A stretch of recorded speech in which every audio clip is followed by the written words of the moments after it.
I don't even think I know that many people. I definitely don't. Hi everyone, welcome to All Things Wedding with The Knot. Not everyone is going to get an invite to your wedding, which is exactly what we're discussing today. The reason someone might not be invited to your wedding and how to tell them. So we know this very well here at The Knot. Weddings have looked a little different since 2020, and local and national regulations on gatherings have had a significant impact on couples' guest lists. If you're downsizing your wedding due to COVID-19, you're not alone. Many couples have had to make similar decisions to pivot to a mini-moni until it's safe to gather again. Just be honest with your friends and family. Let them know that you're keeping it as small as possible and would love for them to be there, but your first priority is everyone's health and safety. If you've already sent invites and need to rescind, here are some suggestions for navigating that conversation. So something you might say would be, we've modified our original wedding plan because of the pandemic. Unfortunately, this means we've limited our guests to immediate family. We appreciate your understanding as we navigate this time. And if you're planning on having a larger gathering as soon as it's safe to do so, let them know that. They've still got that to look forward to. Totally.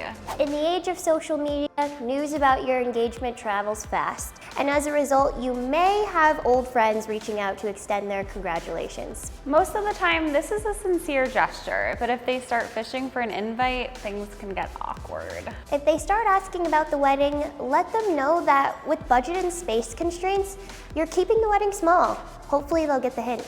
It's always great to reconnect with an old friend and reminisce, but this doesn't mean that they've earned themselves an invite. It's your guest list. You make the rules. Here's what you can say if they're just not getting the picture.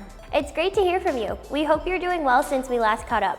We're keeping our guest list limited to immediate family members and close friends, but we'd love to catch up with you after the wedding. Hopefully you'll come out of this with a wedding band and a new old friend. What could be better than that? Getting engaged is an exciting step, and it's likely something you'll want everyone to know, and that may include the people you work with. Especially if you work at a wedding company like us. It's a big deal. They'll be right next to you the entirety of the planning process, so it's likely you'll get questions about how things are going. I mean, what's better than wedding water cooler talk? That doesn't mean they're looking for an invite. Rest assured, there is no pressure to invite someone to your wedding just because you work with them. Even if you have a coworker or 4 that are invited, it doesn't mean you have to invite everyone. When in doubt, always blame the guest list. That dang guest list. So something you might say is, as much as we'd love to invite everyone to our wedding, we're keeping it intimate due to our budget. Thanks for understanding. Just be thoughtful about your delivery and you won't have to worry about hurting anyone's feelings. What about me? Am I invited to your wedding, Kimberly?